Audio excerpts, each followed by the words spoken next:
Fərqində deyilsiz, amma idarə olunuruq. Şuur altımıza gizli əmrlər verirlər. Yaddaşımız tez-tez silinir. Eyni otağın içində fərqli dünyalar yaşayırıq. Və bütün bunların tək bir səbəbi var. Bugün tozlanmış arxivin sətirlərinin arasındakı qaranlıqda gizlənən həqiqəti işıq üzünə çıxardacağam. Hazırsızsa yerinizi rahat edin. Başlayaq.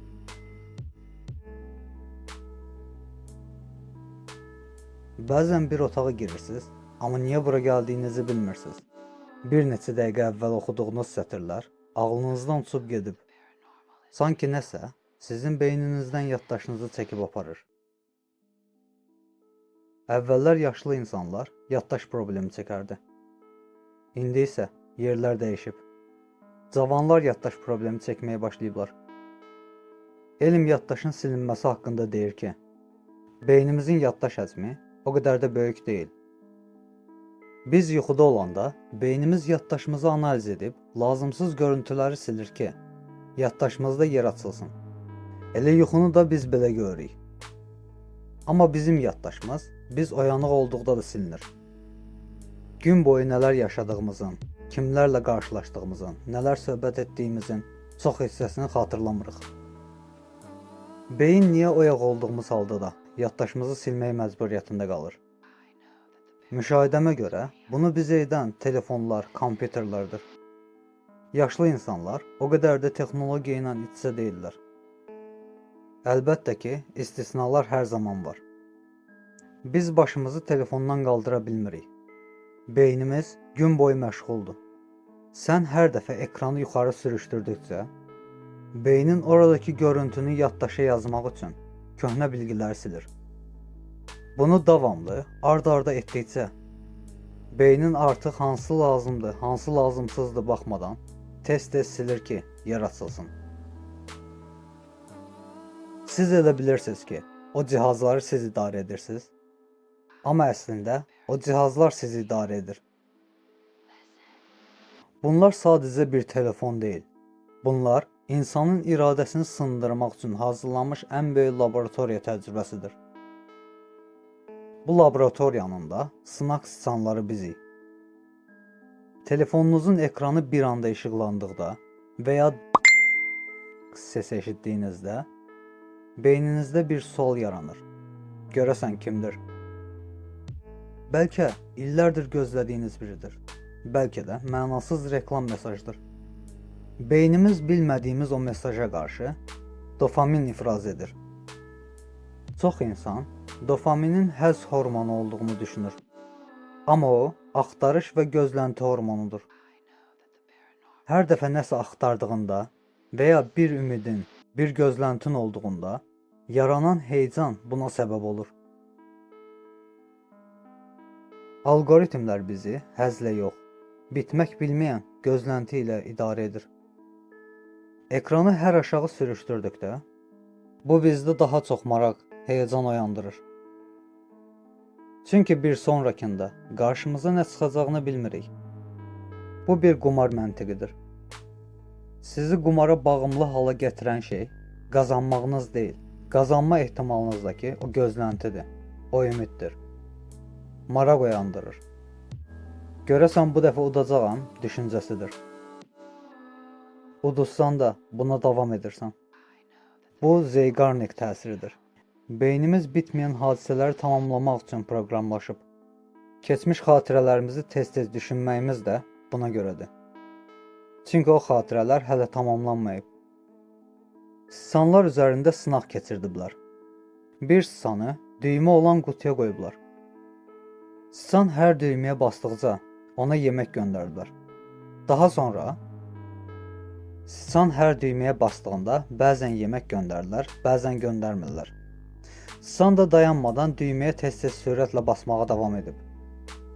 Biz də hər ekranı sürüşdürdükcə beynimizdə qumar oynayırıq. O siçan kimi də daha yaxşısı gəlsin, daha yaxşısı gəlsin deyirik. Bunların heç biri təsadüfi deyil, planlıdır. Nəticənin nə olacağını bilməməyimiz bizdə asılılıq yaradır. yaddaşımıza dayanmadan pis, yaxşı video görüntülər yüklənməyi bizi unutqan edir. Yaddaşımız kimliyimizdir. Çünki əgər yaddaşımızı silərlərsə, daha rahat idarə olunarıq. Manipulyasiyalara qarşı daha açıq olarıq. İstədikləri ideologiyaları, fikirləri, istədikləri məlumatı rahatlıqla beynimizə yükləyərlər. Əvvəllər gecələr heç kimin evində işıq yanmazdı. Bugün isə işıqlar sönmür. Yuxu rejimimiz pozulub. Yuxu hormonlarımız məhv olub. Çünki yorğun beyin düşünə bilməyən, sorğulaya bilməyən beyindir. Heç Silikon vadisini eşidimsiz? Bu, texnologiyaların, algoritmlərin yarandığı baş mərkəzdir. Orada ən güclü psixoloqlar, nevroloqlar, mühəndislər gecə-gündüz işləyərək laboratoriya sınaqları aparırlar. Əlbəttə ki, bizim üzərimizdə. Siz düşünə bilərsiniz ki, onlar bu texnologiyalarla, algoritmlərlə pul qazanırlar. Biz də xoşluqla izləyirik. Satan xoşbəxt, alan xoşbəxt. Amma bu qədər sadə deyil. Əlbəttə ki, hər birimiz pul qazanmağa çalışırıq. Lakin insanların iradələrini əllərindən alıb, onları robotlaşdırmağa çalışaraq bunu etmirik. Algoritmlərin bizi eşitdiyini, gördüyünü düşünənlər var. Lakin olan şey daha təhlükəlidir. Onlar sizi nə eşidirlər, nə də görürlər. Amma sizi çox dəqiq analiz edirlər. Çünki bütün məlumatlarınız onların əlindədir.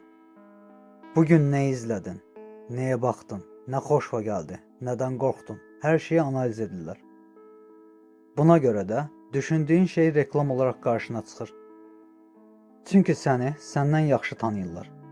Sən bilmirsən ki, 5 dəqiqə sonra nə düşünəcəksən. Amma algoritmlər bilirlər. Biz gündən-günə tənhalaşırıq. Eyni evin içərisindəyik, amma bir-birimizə yadıq. Ətrafımızdakı insanları tanımırıq. Çünki sadəcə salam sağ ol deyirik. Tez alladılırıq. Həyatımızın idarəsini itiririk. Bunun üçün də hər kəsdən qaçıb tənhalıqda gizlənirik. Artıq evlənmək belə istəmirik. Bağımlılıqlarımız bizi tək xoşbəxtsən düşüncəsi ilə əsir alıb. İnsanların bir-birlərindən gözləntisi daha artıqdır. Sevgi deyilən şey isə sadəcə yox dərəcəsindədir. İnsanlar əvvəllər qorxurdular izlənməkdən. Bugün isə kameralar evimizin içərisindədir. Hətta bunun üçün minlərlə pul vermişik. İndi insanlar könüllü şəkildə izlənmək üçün can atırlar. Bunların hamısını insanlar xoşluqla edirlər. Lakin iradələri əllərində olmadan edirlər. İradə əlimizdə olsaydı, saata baxmaq üçün telefonu götürdükdə təkrar yerinə qoyardıq. Amma telefonu götürdükdə izləməyə davam edirik. 5 dəqiqə telefonsuz, internetsiz qala bilmirik. İnternet kəsildikdə narkomanlara dönüşürük. Həyat durur, dünyamız sönür. Bütün işlərimiz yarımçıq qalır. Bütün həyatımızı onun üzərinə qurmuşuq. Buna görə də dünyanın sonu kimi hiss edirik. Sakitlik isə bizim üçün acı gəlir. Beynimiz daima boş-boş şeyləri izləməyi sevir. Zamanımızın çoxunu mənasız görüntülərlə, oyunlarla zəbt edirlər. Həyatımız isə əlimizdən axıb gedir. Lakin bizim üçün bu adi bir şey olub. Hər səsi gəldikdə beynimizin nöronlarına əmr gedir. Hələ də telefonu idarə etdiyinizi düşünürsünüz. Bunun cavabını rəydə yazın. Bəs siz bu haqda nələr düşünürsünüz? Abunə olub bəyənməyi unutmayın. Yeni videolarım üçün də bildirişləri açın. Növbəti videoya qədər hələlik.